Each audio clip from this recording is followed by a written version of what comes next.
السلام عليكم ومرحبا بكم، نتمنى تكونوا بخير وعلى خير. اليوم ان شاء الله غادي نصاوبوا واحد الحلوه ديال اللاطه.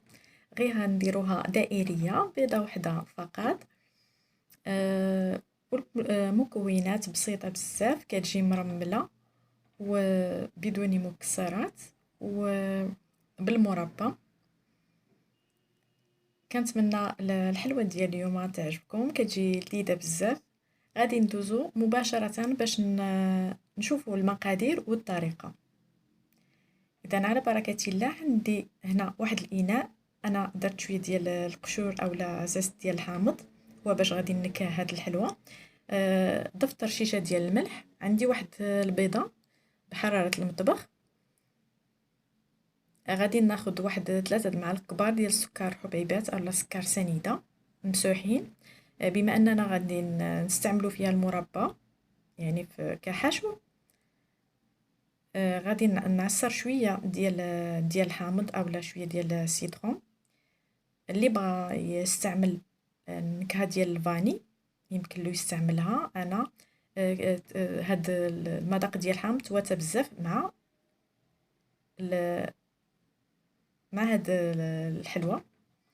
عندي هنا تقريبا واحد نصف كاس ديال زيت المائده.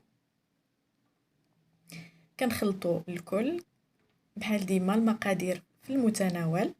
عندي واحد المعلقه صغيره ديال الزبده بحراره المطبخ،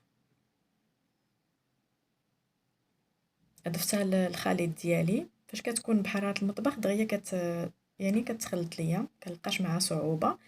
انا غندير المكونات كلها بدقه واحده. كما كتشوفوا عندي واحد 6 غرام ديال الخميره ديال الحلويات، ضفتها حتى هي على الخليط.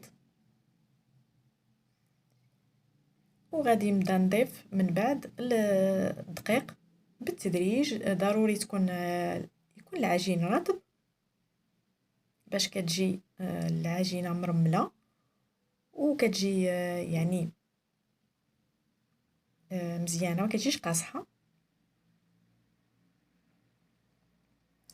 غادي نخلط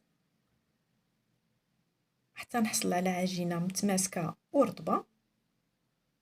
وغادي نرجعوا باش نشوفوا الشكل ديالها. اذا هذا هو الشكل ديال العجين كما كتشوفوا رطب.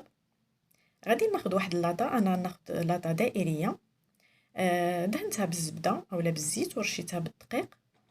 غادي ناخذ العجين، غادي نخلي واحد شويه منه، واحد الكميه يعني الربع تقريبا، وغادي نديرو في المجمد.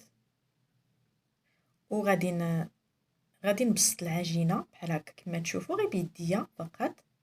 وغادي غندير لها ثقوب هكا بالشوكه ولا بالفرشيطه باش ما تنفخليش، لحقاش عندي فيها واحد الكميه معقوله ديال الخميره. كما شفتوا انا خديت واحد الكميه غير تقريبا واحد الربع ديال العجين، وغادي نديرو في المجمد حتى ياخذ يعني يبرد مزيان.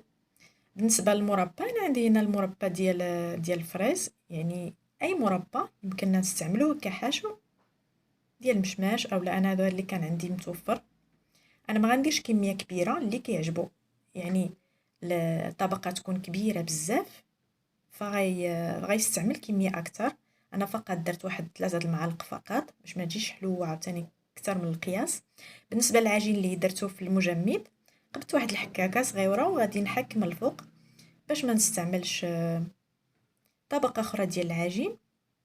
وخصني نزينها مثلا بالمكسرات، فانا فقط حكيت هكا شويه ديال العجين من الفوق، كيجي المنظر ديالو يعني كيجي زوين. وفي نفس الوقت انا كنغطي داك المربى كامل في المول. اللي بغى يدير مول يعني مستطيل اولا مول مربع يمكن له يستعمل. انا هكا عجبني هكا دائري.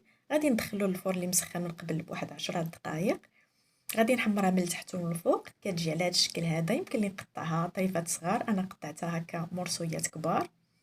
لكم الاختيار. كتجي رائعه ومرمله وزوينه بزاف كما كتشوفوا بابسط المقادير. كنتمنى الوصفه ديال اليوم تعجبكم وتجربوها، لانها فعلا كتستحق التجربه، كتجي لذيذه. وإلا عجبكم الفيديو بحال ديما ديروا جيم واشتركوا في القناه باش يوصلكم دائما الجديد ديالي. بصحه والراحه. بسلامة.